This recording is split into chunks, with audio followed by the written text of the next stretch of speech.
Hello everyone, જય શ્રી કૃષ્ણ, જય સ્વામિનારાયણ.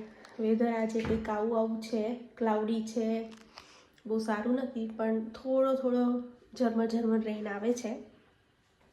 અને હું આવી ગઈ છું કિચનમાં, અને આજે કિચનમાં પણ થોડું લેટ થયું છે.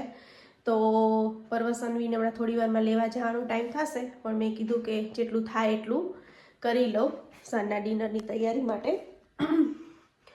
તો જો અહીંયા પર્વ અને સન્વી માટે અહીંયા બની ગયો છે સૂપ પાલકનો, અને અહીંયા થોડું ચૂરમું બનાવી દીધું છે ભાખરીનું, અને અહીંયા મેં ભરેલા કારેલાનું શાક બનાવવાનું છે, તો એ મેં રેડી કરી દીધું છે કાપીને. અને હવે છે ને સ્ટફિંગ માટે હું બાફેલા બટેકા અને બીજો બધો મસાલો સ્ટફિંગમાં ભરીશ. તો ભરેલા કારેલાનું શાક બનાવવા માટે હું કેવી રીતે બનાવું છું, અને એકચ્યુઅલી મારા સાસુ બહુ મસ્ત ભરેલા કારેલાનું શાક બનાવે છે, બહુ જાજો બધો ગોળ નાખીને, અને બિલકુલ કડવું ના લાગે. તો અમિતને બહુ જ ભાવે છે.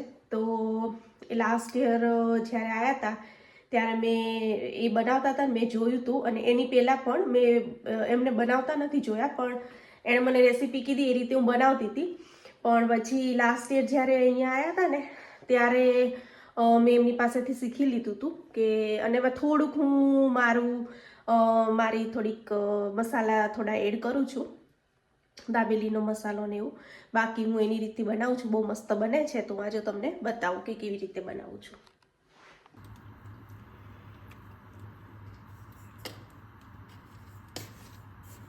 થોડું છે ને આવી રીતે સહેજ મીઠું આવી રીતે નાખીને, અને કારેલાને થોડાક જ કૂક કરવાના છે, લાઈક 70-80% જેટલા જ કૂક કરવાના છે, બહુ વધુ પડતા એકદમ કૂક નથી કરી લેવાના. તો એવી રીતના એને બાફવા માટે મૂકી દઈશ. આની અંદર કેવું કે થોડું સોલ્ટ નાખ્યું હોય ને તો કારેલાની જે બધી કડવાશ હોય એ સાવ જતી રહી. બાકી મને કારેલાનું શાક તો બિલકુલ નથી ભાવતું, પણ આવી રીતે મસાલાવાળું ભરેલું બનાવ્યું હોય સ્વીટ તો સરસ લાગે. કુકરમાં આટલું બધું પાણી છે, અને કુકરનું ઢાંકણ બંધ કરી દે, બોઇલ કરવા મૂકી દઈશ. કારેલા મસ્ત એક સીટીમાં આવી રીતે સરસ એવા બોઇલ થઈ ગયા છે. આમ એકદમ શું કહેવાય, પોચા બી નથી થયા અને ગરમ છે, અને આવી રીતના છે. 80% જેટલા કૂક થઈ ગયા છે. થોડી અત્યારે ઉતાવળ હતી ને એટલે મેં કુકરમાં બોઇલ કર્યા છે. પણ જો તમને ઉતાવળ ન હોય ને બીક લાગતી હોય કે વધુ પડતા બફાઈ ના જાય, તો એના માટે તમે ખુલ્લા પાણી, ઉકળતા પાણીમાં પણ બોઇલ કરી શકો, તો જેથી કરીને આપણે ચેક કરી શકીએ.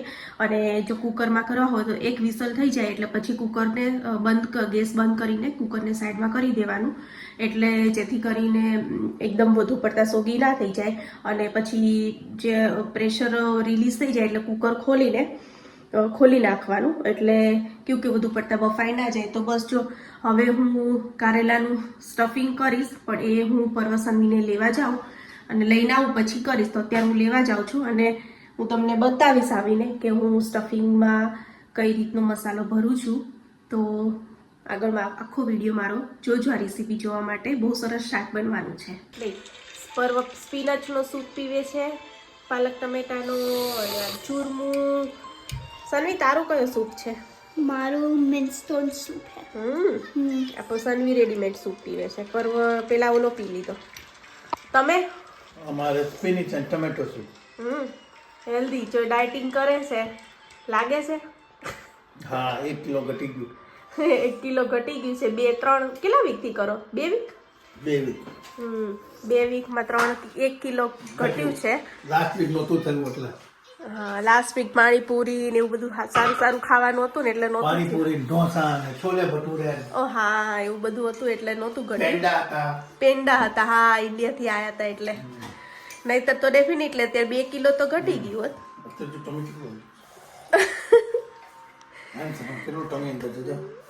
અંદર કાંઈ નહીં, હવે નીકળ્યું. જો ભરવા કારેલા બનાવવા માટે બાફેલા બટેકાનો મસાલો લઈ લીધો છે.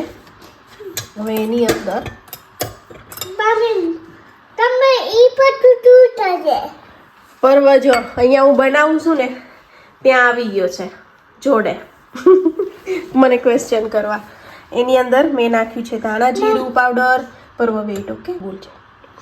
પછી આમાં થોડીક હળદર, લસણની ખાંડેલી ચટણી જે અહીંયા મેં ખાંડીને રાખી હતી એ, પ્રમાણે સોલ્ટ. અહીંયા મેં આ ગોળ વાતરીને રેડી કરી લીધો તો એ નાખી દઈશ. તો ગોળ મેં એક મોટો એક ચમચો ભરીને લીધો છે અને લાસ્ટમાં એડ કરી દઈશ કોરિએન્ડર. બીજું એક વસ્તુ નાખીશ આ કચ્છી દાબેલીનો થોડો કપતો 1 સ્પૂન જેટલો મસાલો. અને હવે બધામાં આને સરસ રીતે એકદમ મિક્સ કરી લઈશ. અને જે આ બાફેલા કારેલા છે એમાં ભરી દઈશ. અહીંયા છે ને આ જે કારેલા હતા ને એની અંદર એકદમ મસ્ત સ્ટફિંગ ભરી લેવાનું છે. અને ટેસ્ટ કરી લીધું છે તો ટેસ્ટ બધું બરાબર જ છે. બીજી એક વસ્તુ કે તમે જેટલું સ્પાઇસી ખાતા હો એ પ્રમાણેનો તમારે સ્પાઇસીનેસ ને સોલ્ટ ને તમારા પ્રમાણે થોડો ટેસ્ટને એડજસ્ટ કરી દેવાનો. આમાં ઘણા લોકો ચણાનો લોટ છે, પછી આપણે શું કહેવાય સિંગદાણાનો ભૂકો ને એવું બધું નાખતા હોય છે, પણ હું એવું બધું નથી નાખતી. અને આમાં હું છે ને આ મસાલો જ્યારે બનાવું ને ત્યારે થોડોક એક્સ્ટ્રા જ બનાવું છું. એટલે પર્વ અને સન્વી પણ થોડો મસાલો એ લોકો કેવું કે થોડો થોડો મસાલો જ વધારે ખાય, એટલે મસાલાનું પ્રમાણ હું વધારે રાખતી હોઉં છું. જો કારેલા સ્ટફિંગ ભરીને રેડી થઈ ગયા છે. તો અહીંયા જો ઓઇલ તો આવી ગયું છે, તો આની અંદર થોડીક રાઈ એડ કરી દઈશ, થોડુંક અમથું જીરું. અને હવે આને છે ને બહુ હલાવવાના નથી.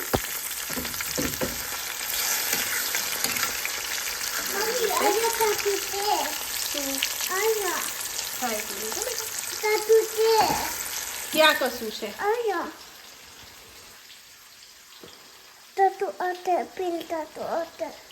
તને ફીલ થતું હતું? કશું નથી, જાઓ તારા જમ્પર ને બધું કાઢ સ્કૂલનું. તો જો પર્વ વચ્ચે વચ્ચે આવે છે. તો હવે આ શું કહેવાય આ કારેલાને ઢાંકીને થોડી વાર ચડવા દઈશ. એ છે ને ઉપરથી થોડું લાલ કાશ્મીરી મરચું પાવડર નાખ્યું છે, એટલે થોડો સ્પાઇસી તો હતું જ, કારણ કે લસણની ચટણી નાખી હતી એટલે. પણ આવી રીતે મેં 2-3 વખત એને થોડું હલાવી લીધું છે. અને હવે 1-2 મિનિટ જ આને કૂક કરવાનું છે. અહીંયા મસ્ત આપણા ભરેલા કારેલા ચડી ગયા છે. અને હવે હું આને એક બાઉલમાં ટ્રાન્સફર કરી દઈશ.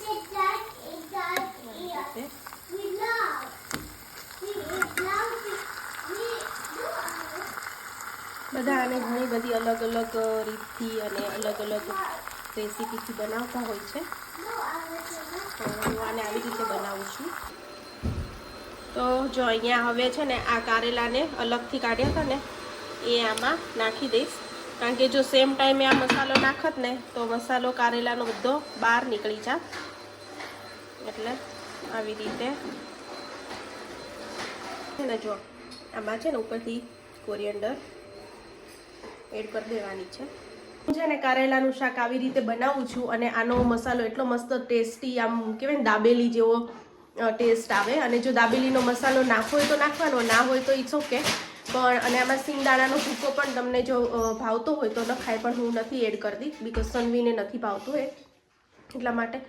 પણ આ શાકને આવી રીતે બનાવવાની ટ્રાય કરજો, બહુ જ મસ્ત બનશે. બિલકુલ લાગશે જ નહીં કે કારેલાનું શાક ખાવ છો.